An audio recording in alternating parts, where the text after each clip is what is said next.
tout le monde, bienvenue à la capsule de octobre de l'équipe McGill Charpentier-Côté. Aujourd'hui, on est joint par notre vice-président de fidélité, Ghislain Maillet. Ghislain, c'est toujours un honneur de te parler et merci beaucoup de prendre le temps de faire une capsule pour nos clients. C'est très apprécié et on a des bons sujets à traiter aujourd'hui. Merci Fabrice, content d'être là.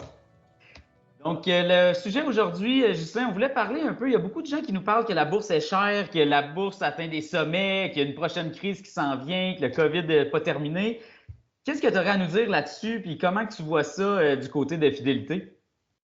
C'est la question du jour, ça et quelques autres sujets, mais en termes d'évaluation, premièrement, la première partie du commentaire, que la bourse fait des nouveaux sommets, ça fait 235 ans que la bourse existe et la bourse fait des nouveaux sommets depuis 235 ans. Donc ça, il n'y a rien de plus normal et il n'y a rien de plus désirable et il n'y a rien de plus répétable dans le futur. Donc, le fait que la bourse fait un nouveau sommet ne devrait pas être un souci pour personne. Ça se fait constamment dans l'histoire de la bourse. Ceci dit, on peut prendre une mesure de l'évaluation ou le prix relatif à quelque chose d'autre, relatif à d'autres types d'investissements, comme le marché de revenus fixes ou les taux d'intérêt, ou relatif au profit des entreprises même, qui est une type d'évaluation qui est très commun. Et sur cette dernière mesure, c'est exactement ce sujet-là que j'aimerais traiter peut-être quelques acétates, ou trois pour être spécifique. Premièrement, en termes d'évaluation boursière, voici un portrait à la date de fin juillet 2021 d'un point de vue géographique. Donc, quand on parle de problème d'évaluation, on parle vraiment d'un problème américain parce que les évaluations boursières, que ce soit au Canada, que ce soit en Europe, que ce soit au Japon et aux marchés émergents encore plus intéressants, il n'y a pas de problème d'évaluation. Les évaluations sont tout à fait raisonnables, un petit peu plus élevées que la moyenne historique. Ceci dit, les taux d'intérêt sont plus bas que la moyenne historique. Et ça, c'est une relation qui est importante à comprendre pour tous les investisseurs. La réalité, c'est que on vit dans un monde relatif. Donc, et les taux d'intérêt, c'est un facteur financier majeur. Donc, quand les taux d'intérêt sont faibles, ça fait en sorte que les évaluations boursières sont élevées parce qu'il y a une lacune d'alternative. Il y a un acronyme en anglais qui se dit TINA, There is no alternative.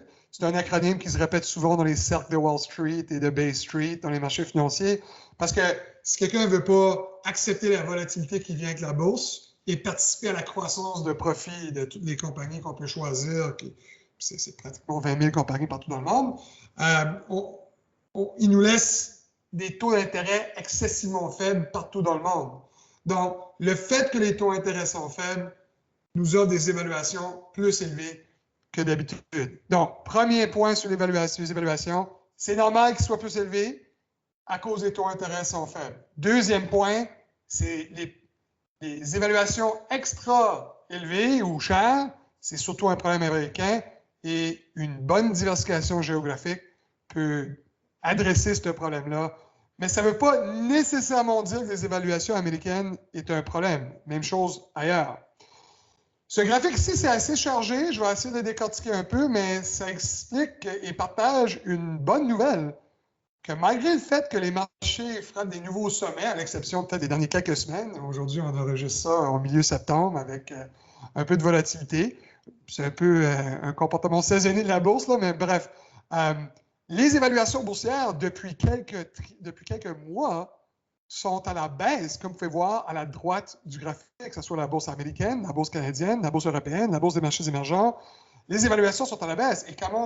Et ça, c'est rarement reporté dans les médias. La réalité, c'est que les médias vont reporter des nouveaux sommets, etc., mais c'est pas tout le temps que les médias vont reporter la bonne nouvelle. Et la bonne nouvelle de cette année, c'est que les profits vivent des rebonds assez extraordinaires. Et si on regarde les évaluations boursières relatives au profit, c'est le prix d'une action divisé par 12 mois de profit.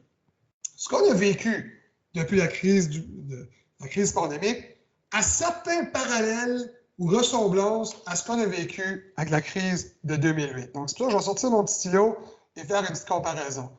Tout de suite après la crise de 2008, on a eu une explosion à la hausse des évaluations boursières. Un peu comme tout de suite après la correction boursière du mois de mars 2020, on a vu une explosion à la hausse des évaluations boursières.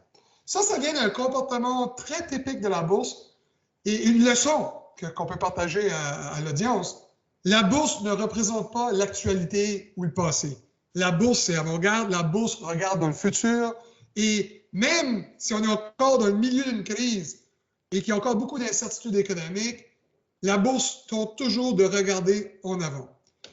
En 2009, même si on était encore dans la crise économique provoquée en 2007 et 2008, la bourse a commencé à monter parce qu'elle voyait une résolution. Elle voyait que les différentes interventions des gouvernements et des banques centrales allaient avoir leur effet voulu et qu'on allait passer à travers de la crise et que les compagnies et l'économie allaient recouvrir. Et donc, la bourse a commencé à monter en 2009 avant que les profits augmentent.